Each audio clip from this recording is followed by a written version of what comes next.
ครับพาเพื่อนๆมาดูนะครับน้ำยาหล่อเย็นของโตโยต้านะครับอันเนี้ย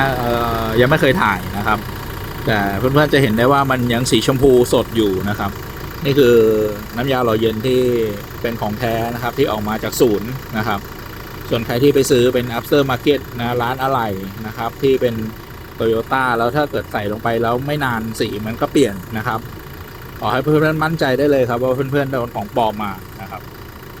เห็นราคาถูกๆอย่าดีใจนะครับของปลอมนี่ระบาดนะครับ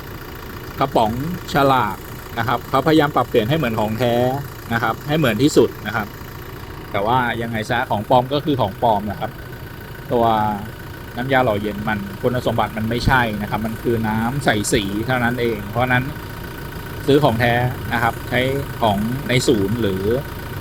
เลือกแบรนด์ที่เพื่อนๆชอบนะครับอย่าไปซื้อของปลอมนะครับก็เอามาฝากกันนะครับ